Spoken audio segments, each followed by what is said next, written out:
Friends, welcome to the second inspiration video for the month of July 2022.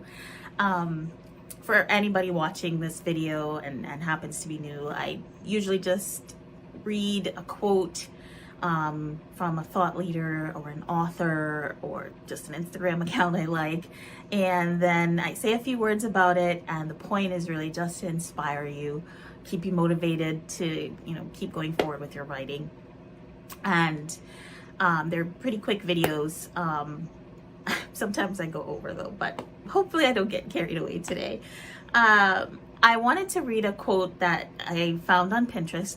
Both of these quotes for this month came from Pinterest, and I'm looking off to the side here because I'm reading. It says, "It's not hard, you've just never done it before.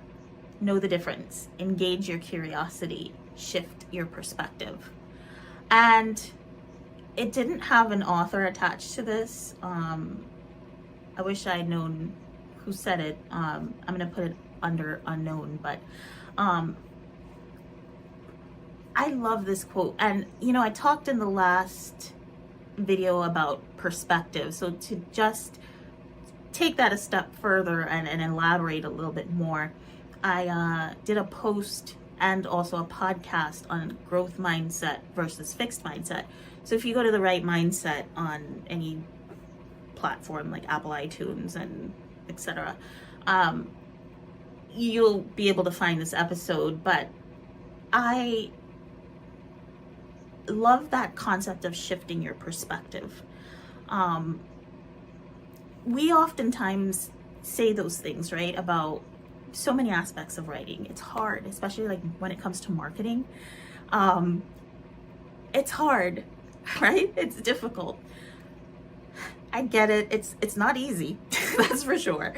But also, like, we need to be paying attention to our thoughts and our language. Hopefully I didn't just cut out there because I got my low battery thing. We need to be paying close attention to our thoughts and our speech, the things that we're saying to ourselves. And if we constantly keep putting out the idea that something is hard, it's going to continue to be hard. And to be honest, like, I know like the realists are probably like, but yeah, sometimes things are hard.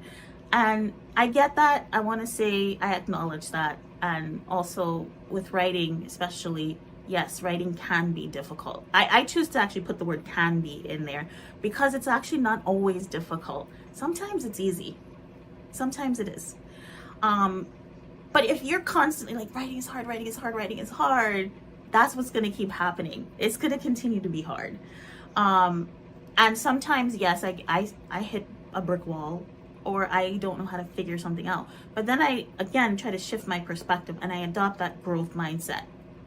Principles of growth mindset, which is to always be thinking about the like expanding and the expansion. And so in my head, I will say I can figure this out instead of concentrating so much on the fact that it's hard. And that's what the quote is saying. It's not hard, it's just that you've never done it before. So, and the argument might be, in this case, I always try to anticipate opposition. It's the English teacher in me. I know there are folks probably saying, well, yes, I have done it before, I have written, but you haven't written that story before. Whatever it is that you're trying to figure out, like, you haven't actually written that part. You haven't actually tried to write that before. And even if you did, like, if you rewrote it, that's something new. That's still something new. So that's how I like to look at things. So that way that, ultimately nothing can stop me, because I might stumble, but ultimately nothing can stop me because I'm always in the mindset that whatever it is, even if it's something I don't know, even if it's something that is not necessarily like a cakewalk, I can figure it out. So that's the question I want to ask you. Is it something you can figure out? Whatever difficulty you're having, it could be with marketing, it could be with a plot hole, it could be with a character, it could be any aspect of writing. is it something you can figure out? I guarantee you it's something you can figure out. And if it's something you can figure out, man, once you get that in your head, nothing is going to be able to stop you. So just a little food for thought. I hope that helps some of you. Thank you, of course, for being patrons, and you know where to find me if you need anything. All right, I'll see y'all on the next inspiration video. Bye.